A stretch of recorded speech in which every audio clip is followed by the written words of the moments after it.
इतना ठीक है, हल्का हल्का। चलिए शुरू करें क्लास को।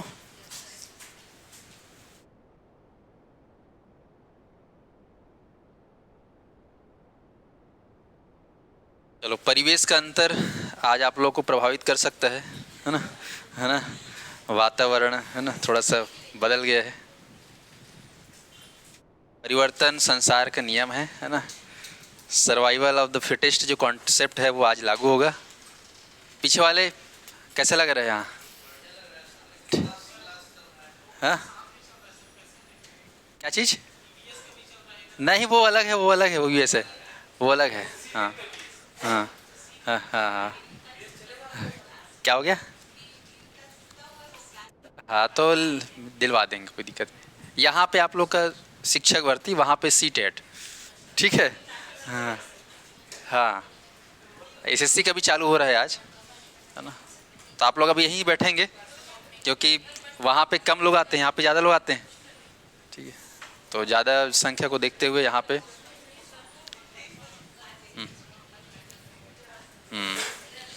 चलिए, वीडियो वगैरह ठीक आ रहा है, स्ट्रीमिंग नेट वेट का देख लेना भाई, है ना। हाँ हाँ। ऑनलाइन वाले थोड़ा धैर्य रखेंगे।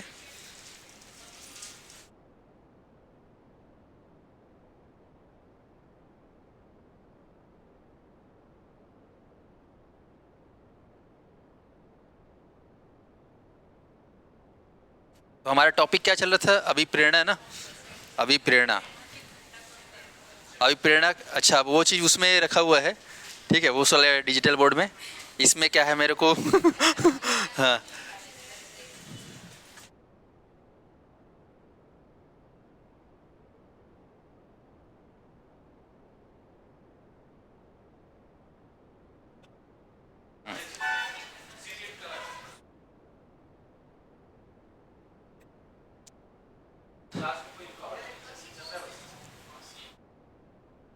चलो, तो आप लोग का सामान्य परिचय, परिभाषा, प्रकृति, भेद और घटक यहाँ तक हो चुका था। आज हमको पढ़ना है अभिप्रेरणा के प्रेरकों का वर्गीकरण। हेडिंग डालेंगे अभिप्रेरणा के अभिप्रेरकों का, ओके, अभिप्रेरकों का वर्गीकरण।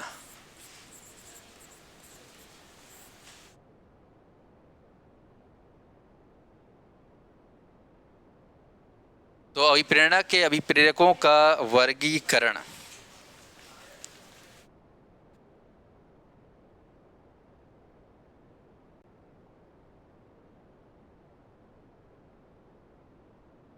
डाल दी हेडिंग? हाँ, ग्रुप में मैसेज डाल दो लेकिन सारा चीज़, है ना। हाँ, ओके, नहीं फिर वो लोग बका जाएंगे, पगला जाएंगे, फ़ोन करेंगे। और चलिए, तो कल वाला थोड़ा चक्र पे चले जाओ, है ना। कल हम लोग जब चक्र पढ़ रहे थे, अभिप्रेरणा का चक्र, तो उसमें कुछ कुछ घटक थे, जैसे कि शुरुआत हम लोग किए थे आवश्यकता से, है ना। उसके बाद क्या था? चालक था ना, ड्राइव। से उसके बाद क्या था? प्रोत्साहन था, ठीक है, जिसको उद्दीपन भी कहा गया। और उसके बाद क्या था हमारा? प्रेरक। तो मुझे उदाहरण से बता सकते हो कि वो क्या क्या चीज़ें हैं? जैसे अवस्था में मैंने क्या बताया था, जैसे कि उदाहरण से जोड़ो उसको, है ना। हाँ, सरकारी नौकरी, है ना। आवश्यकता क्या की है? सरकारी नौकरी। अब ड्राइव क्या होगा उसमें? रोज दिन पढ़ना, मेहनत करना, वो ड्राइव है ना। अब उसके बाद क्या था? प्रोत्साहन। तो आज सरकारी नौकरी के लिए कौन सा नौकरी पे प्रोत्साहन दिला रहा है आपको? शिक्षक भर्ती, ठीक है। और प्रेरक में क्या बताया था मैं, है ना। अब शिक्षक भर्ती के लिए क्या करोगे आप लोग? मनमाने रूप से, है ना, उसको देख के क्या हो जाओगे आप लोग? प्रोत्साहित, प्रेरित हो जाओगे। उसको देख के क्या हो जाओगे? प्रेरित, ठीक है। तो लालच हमारा शिक्षक भर्ती है। लालच अर्थात वो दीपन, वो प्रलोभन, ठीक है, वो वाला चीज़। उसको देख के क्या हो गया आप लोग? आपके अंदर एक चेतना का संचार हो गया, एनर्जी का संचार हो गया। तो अभिप्रेरक, तो वो अभिप्रेरक को यहाँ पर पढ़ना है। सोचिए, पढ़ना किसको है? अभिप्रेरणा के अभिप्रेरकों का वर्गीकरण। अभिप्रेरणा के अभिप्रेरकों का वर्गीकरण, इसको ध्यान देना है। अब इस पे अलग अलग क्लासिफिकेशन है अलग अलग मनोवैज्ञानिकों का, ठीक है। चलो चर्चा करें इस पे। चलो, तो यहाँ पर वर्गीकरण जो किया गया है, ध्यान देंगे कई प्रकार से इसको वर्गीकरण किया गया है, कई प्रकार से, कोई विशेष है कि नहीं। जिससे पहले घटक बोले तो 3 है मात्र, पढ़े थे ना वहाँ पर। इसके पहले और देखे थे, कहना चाहिए उसमें तो धनात्मक और ऋणात्मक देखे थे, है ना। इस टाइप से 1-2 चलता था, इसमें वैसा नहीं है। तो इसमें अलग अलग मनोवैज्ञानिकों ने अलग अलग जो है अभिप्रेरकों का क्या किया, वर्गीकरण, ठीक है। तो ध्यान देंगे अलग अलग मनोवैज्ञानिकों ने अभिप्रेरकों का वर्गीकरण अपने हिसाब से किया है। तो सबसे पहले मैं नाम लूँगा किनका, मैस्लो का, है ना। नाम आएगा किनका, मैस्लो का।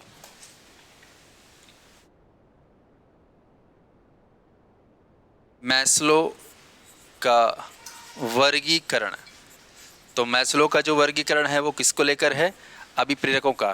मेन जो बात होगी अब अभिप्रेरक को लेकर होगा।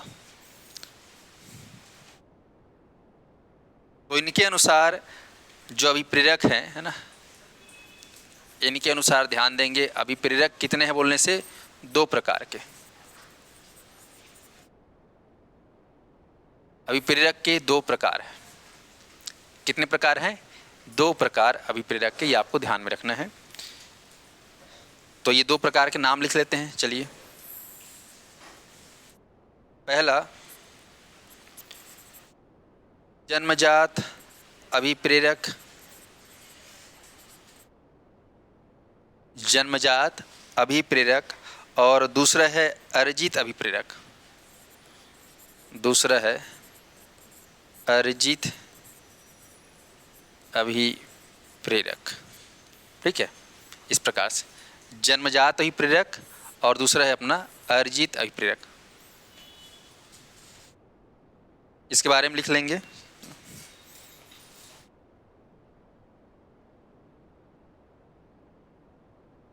जन्मजात अभिप्रेरक क्या होता है, इसके ऊपर डेफिनेशन लिखते हैं। उसके बाद फिर अर्जित अभिप्रेरक क्या होता है, इसके ऊपर डेफिनेशन लिखेंगे। चलिए, तो बात करते हैं जन्मजात अभिप्रेरक।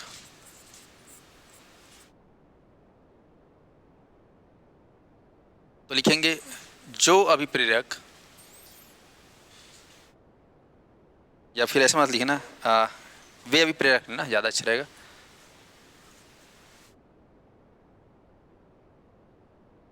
वे अभिप्रेरक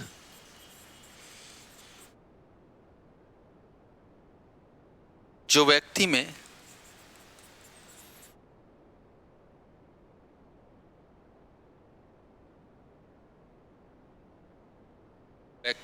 जन्म से पाए जाते हैं,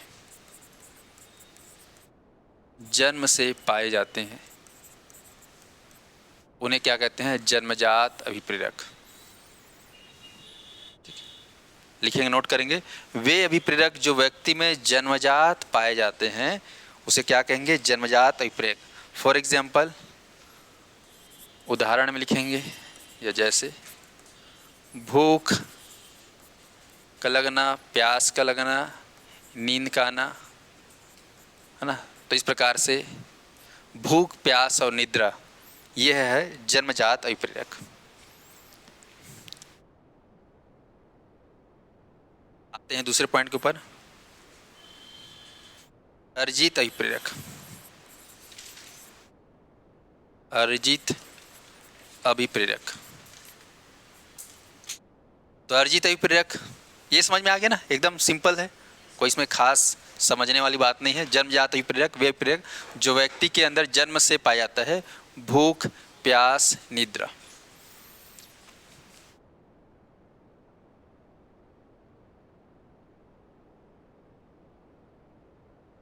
ठीक है, भूख क्या चीज के लिए प्रेरित करता है, खाने के लिए, है नहीं। प्यास क्या चीज के लिए प्रेरित करता है, हाँ। निद्रा क्या चीज के लिए प्रेरित करता है, सोने के लिए।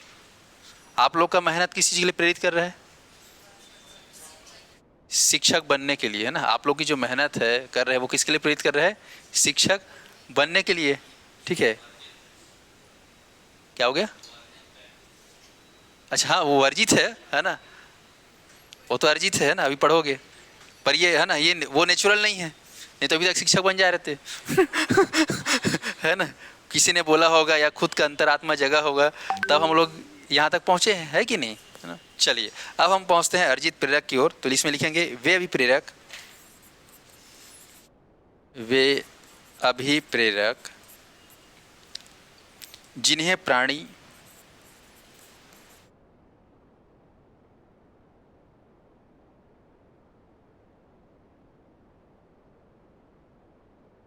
अपने प्रयासों से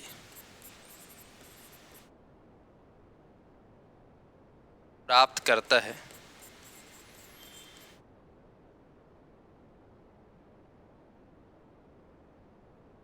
अर्जित अभिप्रेरक कहलाता है। अर्जित अभिप्रेरक कहलाता है अपने प्रयासों से। वे अभिप्रेरक जिन्हें प्राणी अपने प्रयासों से प्राप्त करता है, उदाहरण में लिखेंगे जैसे कि रुचि, है ना, या हॉबी भी कह सकते हो, है ना, और प्रतिष्ठा आदि, रुचि प्रतिष्ठा आदि।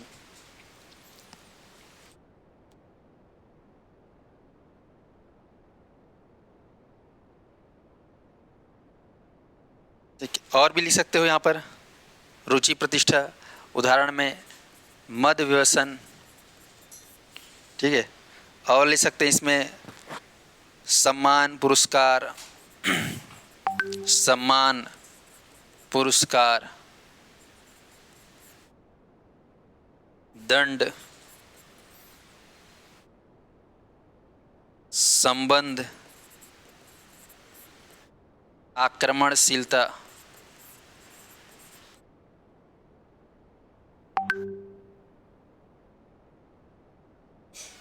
ठीक है। चलिए ये लिख लिए। तो अर्जित अभिप्रेरक वे अभिप्रेरक जिन्हें प्राणी अपने प्रयासों से प्राप्त करता है, या कह सकते हो सीख कर प्राप्त करता है ना, सीख कर प्राप्त कर रहा है।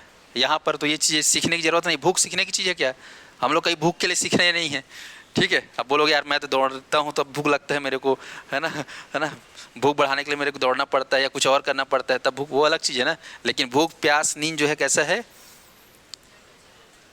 जन्मजात है ये। और यहाँ पर अर्जित क्या है, इनको हम लोग प्रयास के माध्यम से या सीख कर प्राप्त करते हैं, ठीक है। तो यहाँ पर क्या है, रुचि प्रतिष्ठा मद व्यसन, ठीक है, सम्मान अर्जित करके मिलता है, पुरस्कार भी अर्जित करने से मिलता है, दंड, संबंध, आक्रमणशीलता। अच्छा आप लोग मुझे बताओ, आदत जो होती है, आदत को अगर मैं बात करूं तो ये अर्जित में आएगा कि जन्मजात में आएगा, पक्का? कई लोग आदत ही रहता है बचपन से, ऐसे बोलते हैं ना, वो तो उसका बचपन से इसी आदत है ना।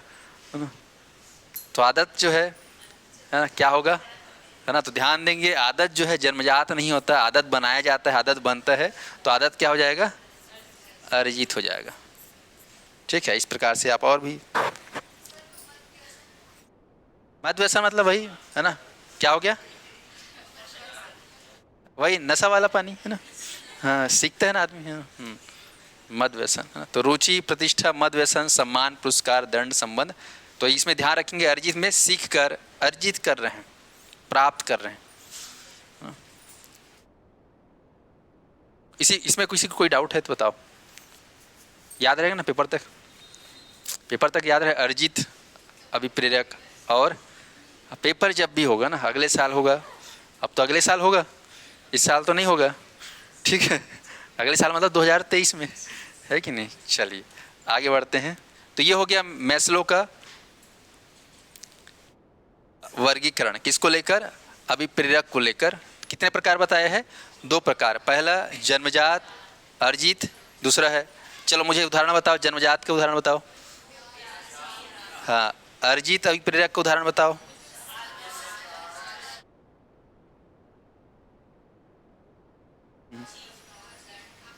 ठीक है, चलिए अब आगे बढ़ते हैं। लिखेंगे अब गैरेट के अनुसार, है ना, गैरेट, अगले मनोवैज्ञानिक है गैरेट। गैरेट के अनुसार अभिप्रेरकों का या अभिप्रेरकों का वर्गीकरण,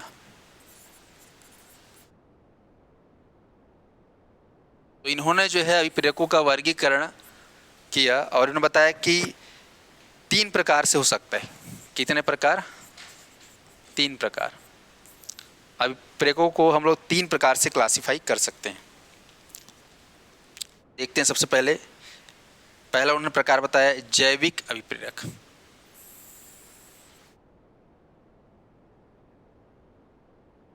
पहला है जैविक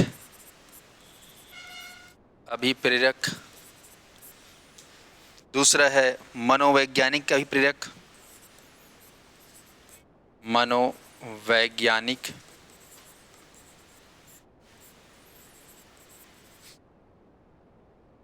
अभिप्रेरक, तीसरा और अंतिम है आपका सामाजिक अभिप्रेरक।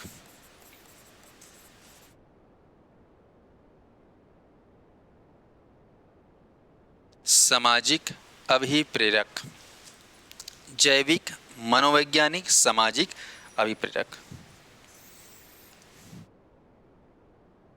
यहाँ पर ऐसा नहीं कि वो 2 है तो ये 3 जो बताए 3 बिल्कुल उससे नया है, ऐसा नहीं है। उन्हीं चीज़ों को इन्होंने कितने भागों में बांट दिया? 3 भागों में बांट दिया। उन्हीं चीज़ों को इन्होंने 3 भागों में बांटा है। तो पहचानना है आपको 3 भाग कौन कौन सा है ना। पहला तो है जैविक, तो इसमें लिखेंगे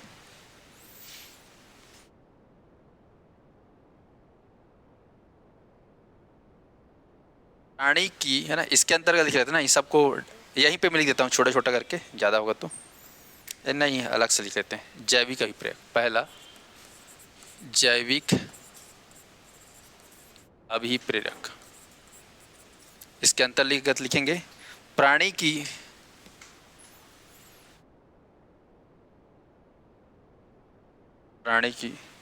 जैविक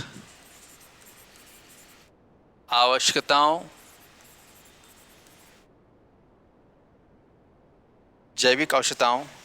के फलस्वरूप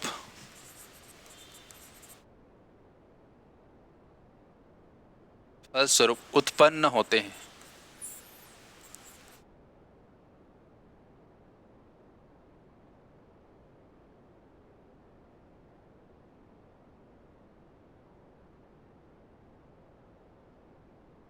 ठीक है, तो ये हो गया आपका प्राणी की जैविक आवश्यकताओं के फलस्वरूप उत्पन्न होते हैं। लिख ले सब कोई। तो आप लोग मुझे थोड़ा बताइए दिमाग लगा कि ये जो जैविक अभिप्रेरक है मेस्लो के कौन से अभिप्रेरक से मैच कर रहा है? जन्मजात। तो बिल्कुल सही। तो ये जन्मजात अभिप्रेरक भी कहलाते हैं। ये जन्मजात अभिप्रेरक कहलाते हैं। तो मुझे बताइए इसका उदाहरण क्या हो सकता है फिर? है ना, भूख, प्यास, नींद, है ना। तो लिखिए आप भूख, प्यास, निद्रा इत्यादि। ये आपका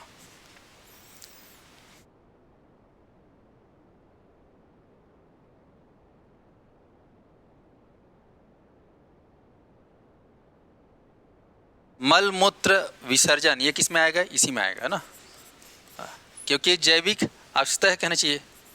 तो ये आएगा आपका। ठीक है, ठीक है। तो प्राणी की जैविक आवश्यकताओं को, है ना, आवश्यकताओं के फलस्वरूप उत्पन्न होता है, ये जन्मजात अभिप्रेरक कहलाता है। चलिए अब बात करते हैं दूसरा। अच्छा, जैसे इमोशन है, इमोशन उसको किस में ले सकते हैं? जैसे क्रोध का आना, है ना। कई बार आप लोग गुस्सा में काम करते हो ना, गुस्सा में कोई, है ना, आप लोग गुस्सा में कोई लक्ष्य बनाते हो, उसको तो मैं दिखा के रहूँगी, है ना, बन के रहूँगा, है कि नहीं। तो गुस्सा से भी कई बार मोटिवेट होता है आदमी, है ना। कई बार नाराज में भी मैं आज दिन भर खाना नहीं खाऊंगी, है ना, है कि नहीं। तो दिन भर नहीं खाया, ऐसा भी संवेग के कारण भी होता है कि नहीं कुछ अभी। तो याद ना, संवेग जो है इसको किस में लोगे? अरिजीत वाला है कि जन्मजात होगा, है ना। तो याद रखना अर्जित नहीं होगा, वो किस में आएगा, जन्मजात, है ना। तो याद रखना इसमें संवेग, संवेग आधारित भी है ना, संवेग आधारित, फॉर एग्जाम्पल से है ना, काम, क्रोध, ठीक है, भय, है ना, प्रेम। कई लोग भय से जो है तैयारी करते हैं, डर के मारे, है ना। आप लोग परीक्षा जब नज़दीक आ जाता है तो आप लोग का जो मोटिवेशन क्या रहता है, भय, है ना। भय आपको मोटिवेट करता है, डर, है ना, और उसके कारण आप लोग क्या करते हैं, कार्य में तेजी लाते हो।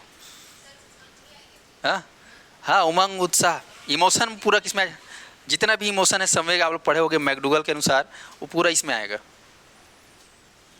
ठीक है। तो क्या चीज़, हाँ हाँ हाँ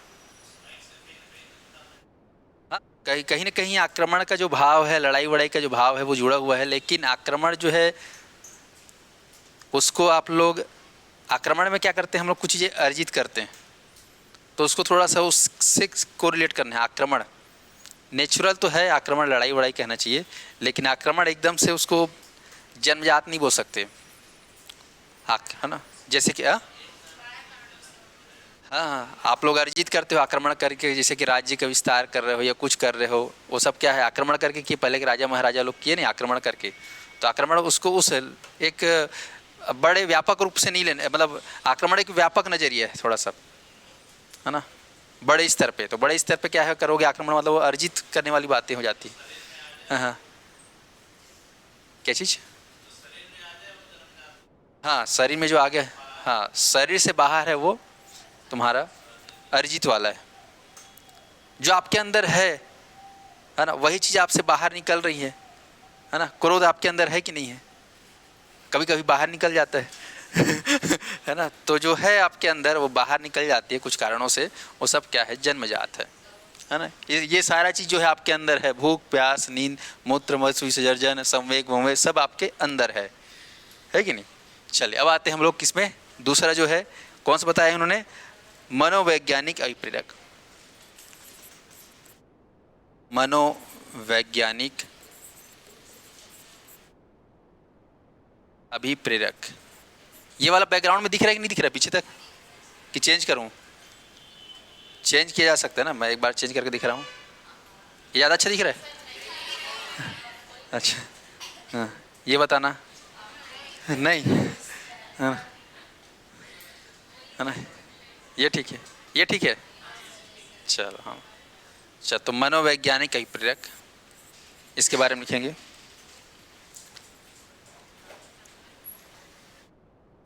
व्यक्ति की मनोवैज्ञानिक, व्यक्ति की मनोवैज्ञानिक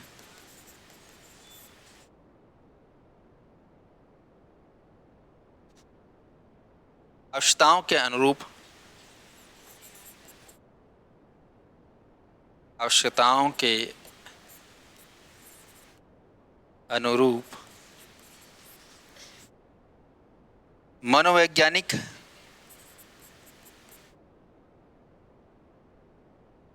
मनोवैज्ञानिक अभिप्रेरकों की उत्पत्ति होती है, अभिप्रेरकों की उत्पत्ति होती है।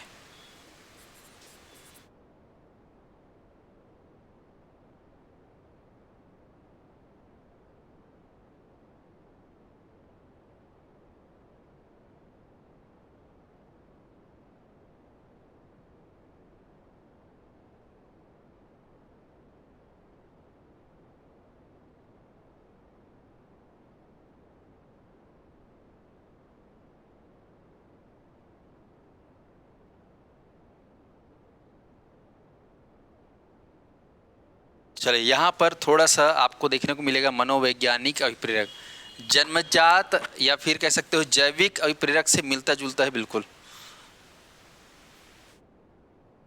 मनोवैज्ञानिक आवश्यकताओं के अनुरूप मनोवैज्ञानिक अभिप्रेरकों की उत्पत्ति होती है। तो यहाँ पर एक शब्द है मनोवैज्ञानिक आवश्यकता, मनोवैज्ञानिक आवश्यकता, मनोवैज्ञानिक मतलब समझते हो किसको बोलते हैं मनोवैज्ञानिक,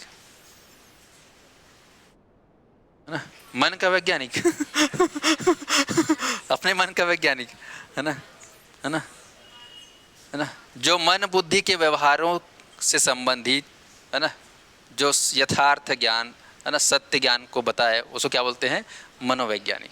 अब मन बुद्धि व्यवहार मनुष्य में होता है, प्राणी में होता है कि नहीं, उससे संबंधित जो है तार्किक ज्ञान, है ना, वास्तविक ज्ञान जो बताया उसको बोलते हैं मनोवैज्ञानिक। लेकिन यहाँ पर मनोवैज्ञानिक क्या है, आवश्यकता के अनुरूप जो है ये सब चीज़ें होती है। तो मनोवैज्ञानिक, मनोवैज्ञानिक में मन से उत्पन्न होने वाले जो भी कहना चाहिए मोटिव्स हैं आपके अंदर की, जो है ना अभिप्रेरणा, वो जागृत मन से। तो मन में क्या क्या रहता है बताइए, मनोवैज्ञानिक को मन से जोड़ना है।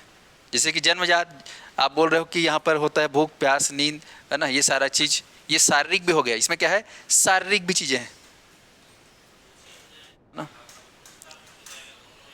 मनोवैज्ञानिक मतलब पूरा मन से संबंधित है यहाँ पर। और जन्मजात में तन मन धन सब है, मान चलो उसमें, ठीक है। और इसमें केवल मन संबंधी, हाँ वेरी गुड, इसमें पूरा क्या आएगा, संवेग आएगा। ये पूरा इसमें क्या जाएगा, संवेग, है ना। मन में क्या रहता है, दुनिया भर का संवेग रहता है, तो इसमें आप लोग लिख सकते हो संवेग, है ना। मनोवैज्ञानिक अभिप्रेरक को, संवेगों को मनोअभियान, इसमें लिख लेंगे ना, नोट करके, नोट करके, संवेगों को मनोवैज्ञानिक अभिप्रेरक कहा जाता है। संवेगों को मनोवैज्ञानिक अभिप्रेरक कहा जाता है, किनके अनुसार, गैरेट के अनुसार, इन्होंने बता दिया। जैसे कि आप लिख सकते हैं पूरा संवेग, आनंद, भय, ईर्ष्या, क्रोध इत्यादि, ये सारा, है ना, प्रेम, भय, आनंद, ईर्ष्या, क्रोध इत्यादि, ये सब किसमें आएगा, मनोवैज्ञानिक। क्या हो गया, हाँ दोनों में लिखना है, लेकिन इसमें विशुद्ध रूप से केवल संवेग। इसमें क्या है, जैसे कि भूख किसको लगता है, मन को लगता है कि शरीर को लगता है, आप लोग बताओ भाई, भूख किसको लगा है, आपके मन को लगा है भूख, है ना, शरीर को लगता है ना। तो कुछ इसमें क्या है, शारीरिक भी है मानसिक भी है, और इसमें केवल विशुद्ध रूप से मानसिक, है ना। तो इसको लिख सकते हो, आपका डिफरेंस नज़र नहीं फिर क्या कर कन्फ्यूज हो जाओगे बाद में, दोनों एक जैसा लग रहा है। इसमें विशुद्ध रूप से मन संबंधी, इसमें शारीरिक और मानसिक दोनों, है ना। दोनों में अगर अंतर स्पष्ट करना है तो ये केवल मन से संबंधित, ये क्या है, तन और मन दोनों संबंधित। अब आते हैं तीसरा, सामाजिक अभिप्रेरक। चलिए तीसरे पे आते हैं, सामाजिक अभिप्रेरक में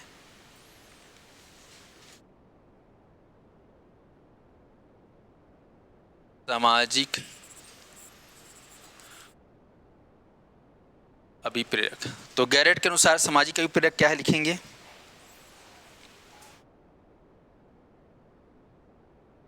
सामाजिक अभिप्रेरक, है ना, सामाजिक मान्यताओं, सामाजिक अभिप्रेरक सामाजिक मान्यताओं,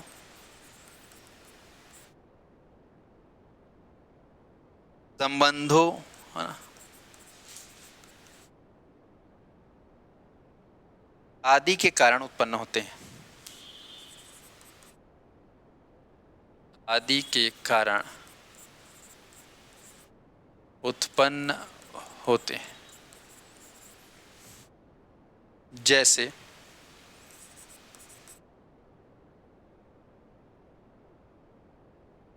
प्रतिष्ठा और सुरक्षा, प्रतिष्ठा, सुरक्षा, आत्मसम्मान, आत्मगौरव, वही चीज़ें है, आत्मगौरव आत्मसम्मान, आत्मगौरव आत्मसम्मान, है ना, आत्मनिष्ठा,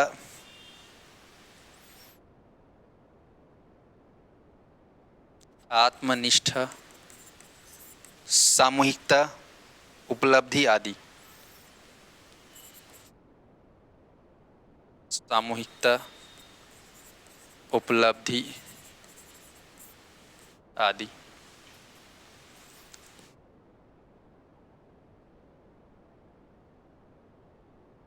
यहाँ पर सामाजिक अभिप्रेरक सामाजिक मान्यताओं, संबंधों आदि के कारण उत्पन्न होता है।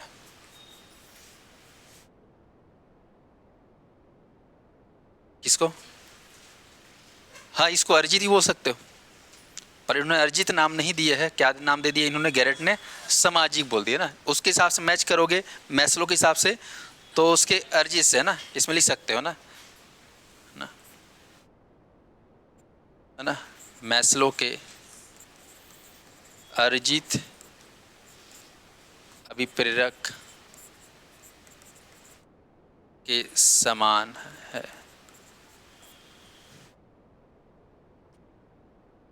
ठीक है। अब यहां पर देख रहे हो आत्मसम्मान, आत्मगौरव, आत्मनिष्ठा, है ना। कई बार क्या होता है कि आत्मसम्मान की बात आ जाती है कभी कभी, है ना।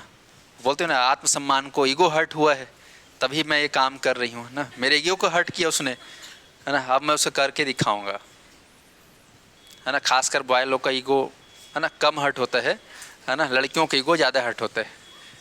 बॉयस सही है कि गलत है यार, है ना, है ना। गलत भी हो सकता है, सबके लिए लागू नहीं है ना, है ना। तो ईगो हर्ट हो गया मतलब आत्मसम्मान। बात आत्मसम्मान पे जब आती है तो आदमी दिन रात एक कर देता है ना। भूख प्यास छोटा मोटा भी प्रेरक है ना, वो तो भूख प्यास है तुरंत खादी समाप्त हो गया। लेकिन ये जो आत्मसम्मान वाली बात है, ये जो सामाजिक जो प्रेरक है, ये लंबे समय तक बने रहता है। घर में अगर मान लो सब कोई नौकरी चाकरी वाले हैं और आप थोड़ा गधे टाइप से हो गए, है ना, तो आपको बहुत बेइज्जती फील होगा। अब यार परिवार के लोग सब नौकरी वाले हैं तो मेरे को भी नौकरी करना पड़ेगा, ऐसा टाइप मजबूरी में, है ना, बेमन का, है ना। तो इस टाइप कुछ जैसे कि मान लो बड़े बड़े हीरो फैमिली देखोगे ना, बड़े बड़े, है ना, अरे खानदान पूरे सब वो है तो हमको भी यही काम करना पड़ेगा, इस टाइप का। पर आजकल जरूरी थोड़ी नहीं कि राजा बेटा राजा बने, है ना, सचिन के बेटा सचिन जैसा खेले, ऐसा नहीं हो सकता। लेकिन कई बार उन चीज़ों को प्राप्त करने के लिए ज़बरदस्ती हम लोग प्रयास करते रहते हैं। तो यहाँ पर देखेंगे सामाजिक अभिप्रेरक सामाजिक मान्यता के हिसाब से, है ना, सब जानते हैं इसको। चलिए अब आते हैं, तो ये हो गया आप लोग का किसके हिसाब से? गैरेट के अनुसार से। चलिए अब मुझे बताइए उदाहरण। जैविक अभिप्रेरक क्या हो रहा है? भूख प्यास नींद, पहचानना है ना। जैविक अभिप्रेरक मतलब भूख प्यास नींद, है ना। जन्मजात है क्या ये? जैविक अभिप्रेरक जन्मजात है क्या? है ना, हाँ। मनोवैज्ञानिक अभिप्रेरक ये किससे संबंधित है ना, तो इसका कीवर्ड याद रखना, संवेग। इसमें क्या आ जाएगा? पूरा संवेग, मन से में आने वाले जो जो भाव हैं वो सब संवेग। इसके बाद सामाजिक अभिप्रेरक, इसमें क्या आ जाएगा? है ना, मान सम्मान आत्मप्रतिष्ठा। ठीक ठीक है, तो ये हो गया आप लोग का। अब आते हैं आखिरी, थॉमसन के अनुसार।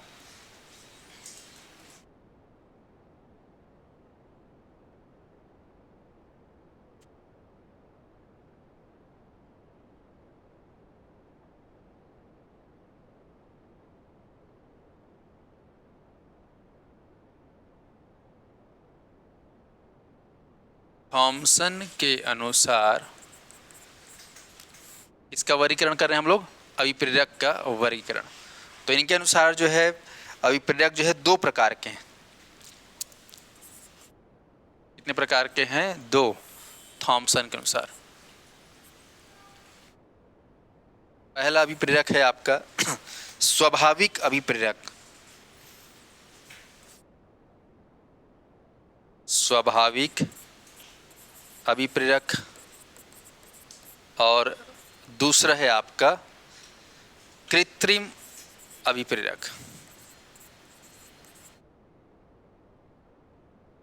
कृत्रिम अभिप्रेरक, ठीक।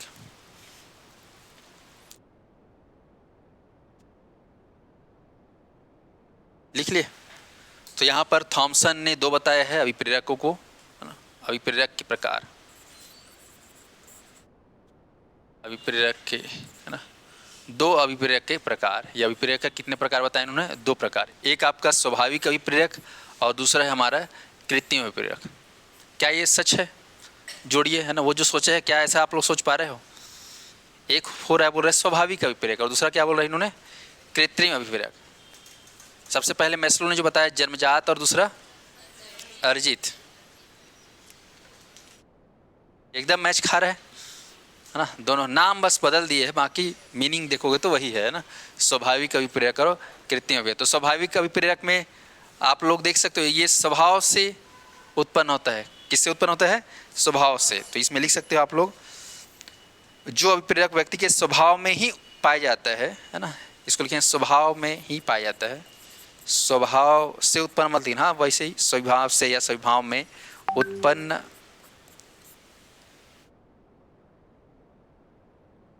होता है, उसे क्या कहते हैं? स्वभाव में जो उत्पन्न होता है उसे स्वाभाविक अभिप्रेरक। स्वभाव में ही या स्वभाव में ही पाया जाता है।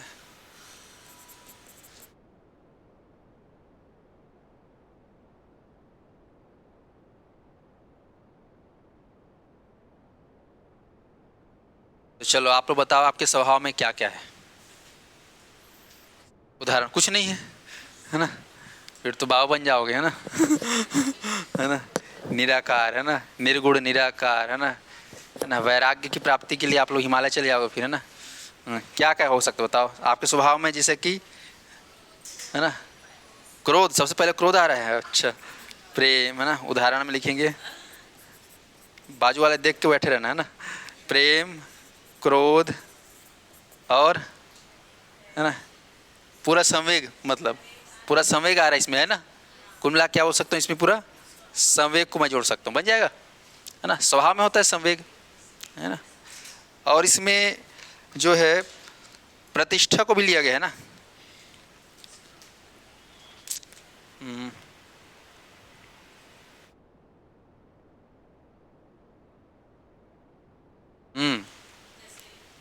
प्रतिष्ठा, हाँ। आपके स्वभाव में क्या प्रतिष्ठा के प्रति चाहत रहती है? सबको चाहते हैं, स्वभाव में ही रहता है ना, कि मेरा सम्मान करे लोग, है कि नहीं। सबको पद प्रतिष्ठा की चाहत होती कि नहीं होती? तो इसमें यहाँ पर स्वभाव से जोड़ा गया है, ये चीज़ स्वभाव में होता है ना। लेकिन कुछ प्रतिष्ठा हम लोग अर्जित करते हैं ये कुछ कार्य करके, तो किस में आ जाएगी? कृत्रिम अभिप्रेरक। तो चलो कृत्रिम अभिप्रेरक के बारे में समझिए।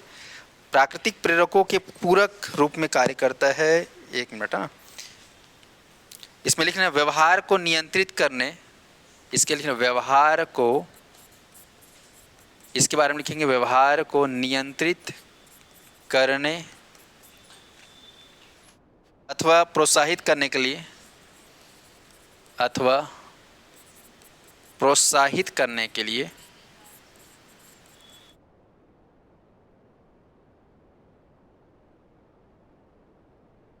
प्रयुक्त किया जाता है,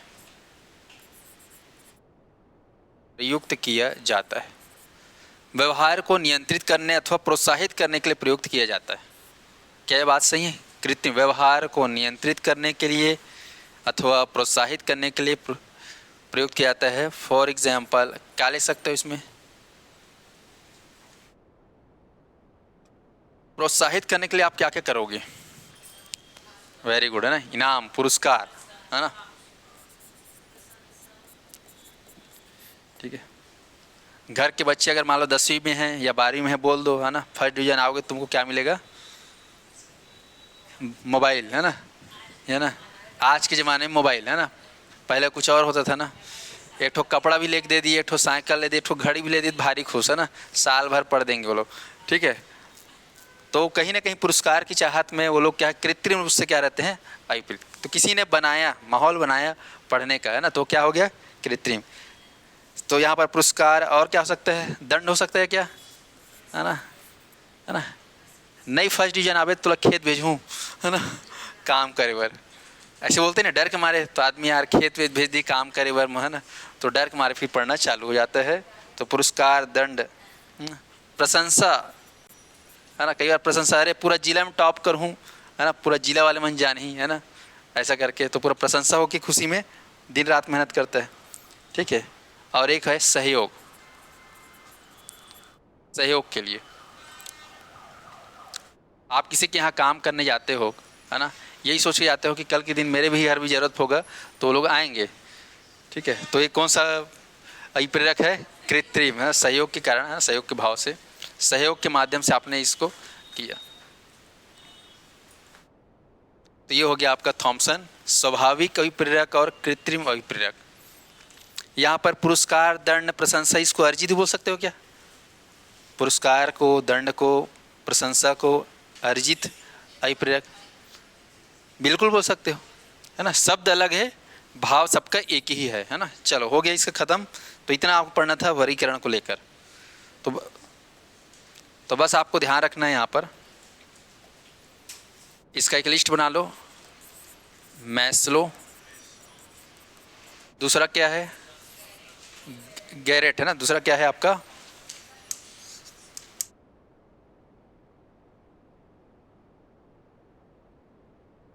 और तीसरा क्या है? थॉमसन।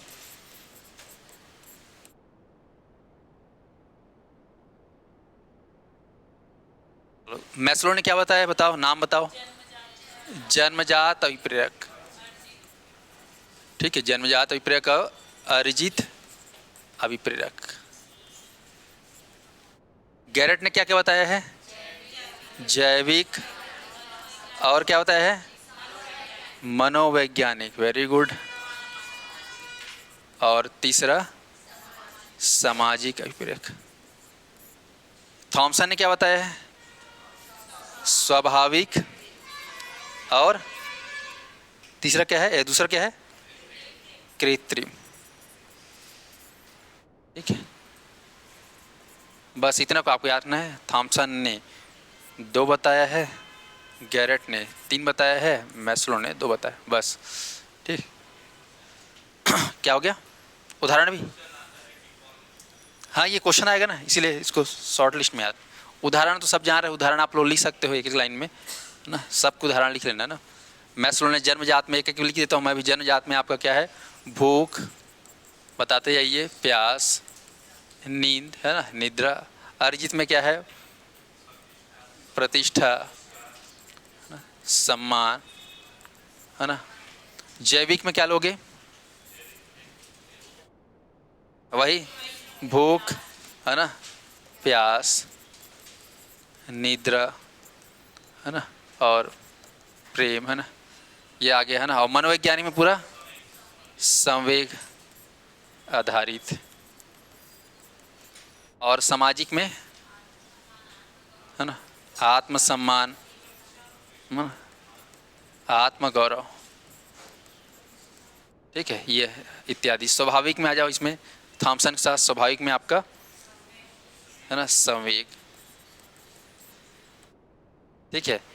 भूख प्यास आएगा कि नहीं आएगा? स्वाभाविक,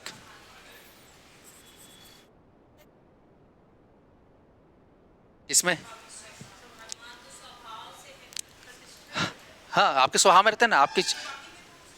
हाँ बाकी में जो है, बाकी में अर्जित में जोड़ा गया है, ठीक है। इसमें तो अलग अलग लोगों ने अपने हिसाब से एक्सप्लेन किया है भाई, है ना। अभी बोलोगे 3 क्यों बोला है, जब 2 में सब ये दोनों राजी थे तो, है ना। तो नाम अलग अलग करके कैटेगराइज किए हैं।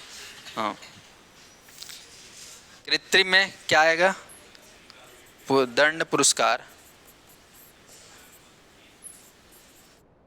दंड, पुरस्कार, और, है ना, सहयोग। हाँ मेरा फोन है दे। अच्छा, गॉट इट।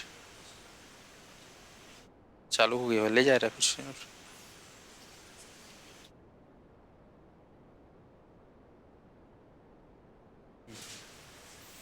चलिए आगे बढ़ते हैं। अब पढ़ते हैं अभिप्रेरणा के सिद्धांत। ये टॉपिक कंप्लीट हो गया है। नेक्स्ट टॉपिक इस पे पढ़ेंगे, अभिप्रेरणा के सिद्धांत। इसके पहले जो टॉपिक पढ़े वो है अभिप्रेरकों का वर्गीकरण, है ना। अभिप्रेरणा के अंतर्गत अभिप्रेरकों का वर्गीकरण था।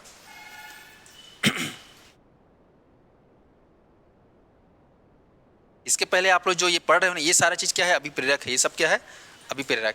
ये सब चीजों के माध्यम से आप लोग क्या करते हो? कार्य करने में उत्साहित हो जाते हो, कैसा है ना। ये एक फैक्टर है जिससे आप लोग मोटिवेट होते हो। तो जो जिस फैक्टर से आप लोग मोटिवेट होते हो वो फैक्टर क्या कहलाता है? अभिप्रेरक, ठीक है। चलिए तो अभिप्रेरणा के सिद्धांत।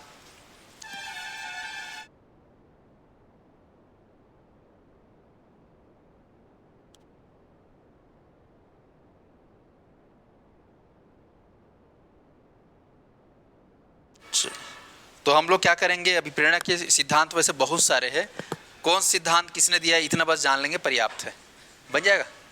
सिद्धांत बहुत लोगों ने दिए हैं ना, तो सबसे पहले मैं सिद्धांत लिख रहा हूँ, महत्वपूर्ण है, मूल प्रवृत्ति का सिद्धांत, लिखते जाएंगे, मूल प्रवृत्ति का सिद्धांत, शब्दों को समझते हुए लिखेंगे, मूल प्रवृत्ति, मूल प्रवृत्ति का सिद्धांत।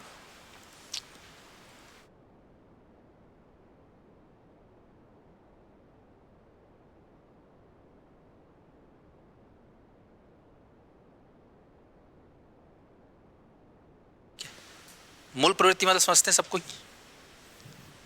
आप लोग का हिसाब से बेसिक नेचर, जन्मजात आपकी है ना, स्वभाव कह सकते हो,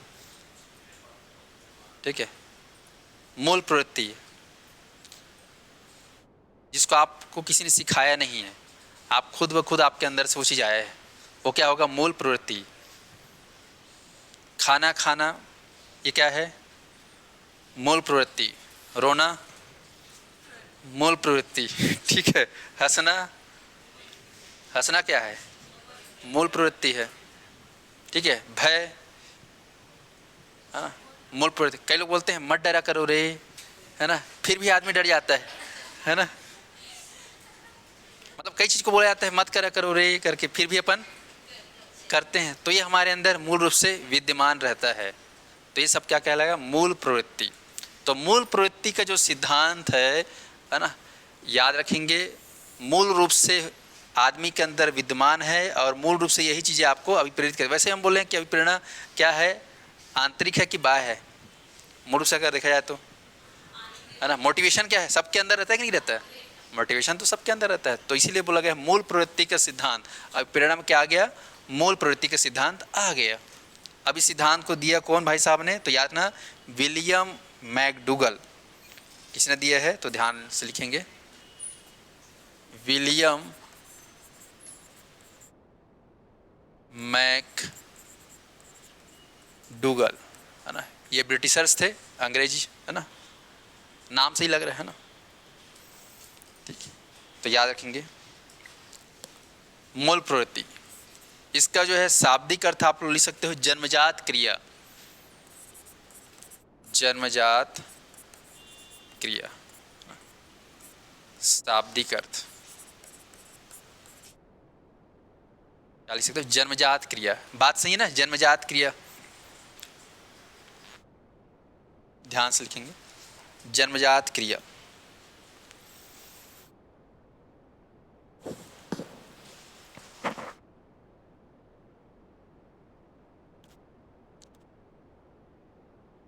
चलिए, तो यहाँ पर विलियम मैकडूगल कह रहे हैं कि मूल प्रवृत्ति का सिद्धांत बता रहे हैं कि भाई बहुत सारे ऐसी चीज़ें हैं जो जन्मजात होती हैं, तो इन्होंने सीधा पूरा उठा कर रख दिया पूरे संवेगों को, है ना। पूरा संवेग जो है क्या है, मूल प्रवृत्ति में शामिल है। तो मूल प्रवृत्ति के सिद्धांत में इन्होंने किसको शामिल किया, संवेग और भावनाओं को, किस मतलब भावना, समझिए ना, कौन सी वाली भावना, अपने अंदर की भावना, ठीक है, बाहर वाली भावना नहीं है ना, ये अंदर की भावना है। तो ये अंदर की भावना आप लोग लिखेंगे संवेग और भावना, उदाहरण में लिखेंगे, एग्जाम्पल में संवेग और भावनाएं, ठीक है। तो विलियम मैकडूगल के, चलो पढ़ते हैं, मूल प्रवृत्ति विद संवेग। तो लगभग इन्होंने कितना, 14 संवेग बताए ना, 14 संवेग, ठीक है। मूल प्रवृत्ति या फिर जन्मजात क्रिया, इसको आप लोग पहले ही पढ़ चुके हो, है ना, संवेग पढ़ चुके हैं। फिर मैं एक बार इसको बोल देता हूँ, जैसे कि पहला है, यहाँ बताया तो हम फटाफट लिख देते हैं, आप लोग लिखते चले जाइए ना। एक तरफ कॉलम बनाएंगे,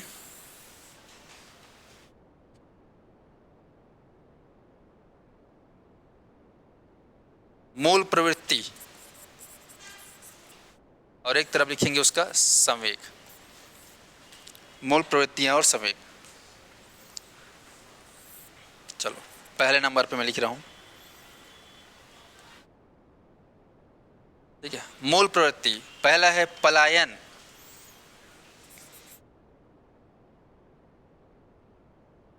ठीक है, आप पहचानना है पलायन, पलायन की प्रवृत्ति क्या है कि व्यक्ति के अंदर रहता है। पलायन का मतलब दौड़ना कि भागना? दौड़ना कि भागना? भागना, दौड़ना क्यों नहीं, है ना? दौड़ना भागना तो एक क्रिया है क्या? लेकिन ये सही शब्द नहीं है दौड़ना, है ना? भागना मतलब उससे छुटकारा पाना, उससे दूर जाना, ये क्या है, भागना को दर्शाता है। तो पलायन हम लोग क्यों करते हैं, है ना? भय से, है ना?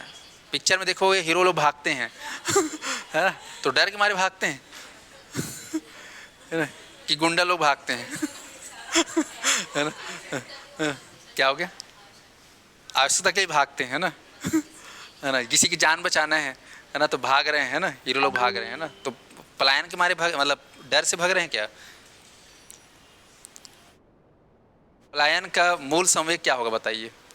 क्रोध होगा कि प्रेम होगा कि उत्साह होगा कि डर होगा? पलायन कब करोगे बताओ, है ना? हाँ, वही कौन से पलायन, है ना, कि डिपेंड ऑन सिचुएशन, है ना? पर कॉमनली अगर आप लोग देखोगे तो क्या आ जाएगा, पलायन क्यों करते हैं? डर, है ना? क्या है, डर या फिर भय। तो मूल जो है संवेग पलायन क्या होगा, भय या फिर डर। दूसरा है ना, भयंकर खतरनाक शब्द है हिंदी का, युयुत्सा, है ना? युयुत्सा, इंग्लिश बोलते हैं कॉम्बैट, है ना? युत्सा, युत्सा, अनेक शब्दों के लिए एक शब्द में आप लोग पढ़ोगे युत्सा, युत्सु करके, है ना, शुद्ध हिंदी में। तो युत्सा, ठीक है, मतलब घृणा टाइप का चीज़ होता है, लड़ाई झगड़ा घृणा टाइप का। जैसे घर में कलह मस्ती रहते ना, कोई पी पा के आ गया, तान घर में पूरा माहौल गड़बड़ा जाता है ना? लड़ाई झगड़ा कर रहे हैं आपस में, है कि नहीं? तो फिर उससे क्या संवेग निकलेगा बताओ? प्रेम, उत्साह, आनंद, है ना? क्रोध क्या निकलेगा? क्रोध निकलेगा ना। तो यहाँ पर क्या लिखेंगे, क्रोध। तो इसको थोड़ा याद रखेंगे, युत्सा का कौन सा संवेग है, क्रोध। तीसरा,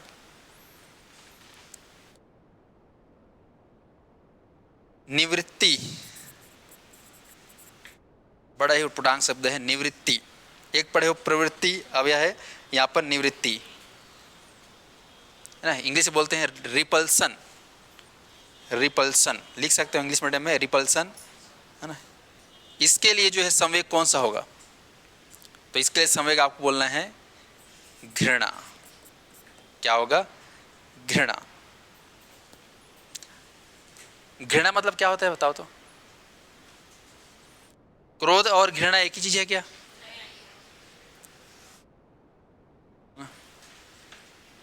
तो क्या है बताओ, घृणा के का शब्द बताओ, पर्यायवाची, ईर्ष्या, और कुछ बताओ। घृणा का मतलब उसका पर्यायवाची का शब्द बताओ ना। मुझे उससे बहुत घृणा है, उस चीज से मुझे घिन आती है, घृणा होती है ना, नापसंद, और उस चीज से मुझे काफी क्रोध है ना? अच्छा, मैं एक शब्द बोल रहा हूँ, नफरत, है ना? नफरत क्रोध है कि घृणा है? नफरत जो है वो क्रोध है कि घृणा है? सोच बताए, उससे मुझे बहुत नफरत है ना, है ना? हाँ। उसको देखते ही मुझे नफरत आ गया, ऐसा बोल सकते हो? उसको देख के मुझे नफरत आ जाती है ना, है ना? क्रोध आ जाता है, घृणा भी आ जाता है, नफरत नहीं आता क्या, है ना? नफरत होता है, आता नहीं है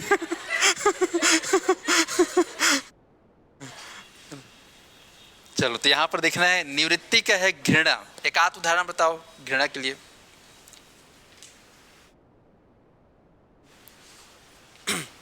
आप लोग मान लो कोई देखोगे पी पा के आदमी नाली में लौट गया, है ना? अब वो वहां से उठ के आएगा घर आपके, तो उसको देख के आपके मन में क्या होगी, घृणा। ठीक है, तो इस टाइप का होता है। चलो आगे बढ़ते हैं।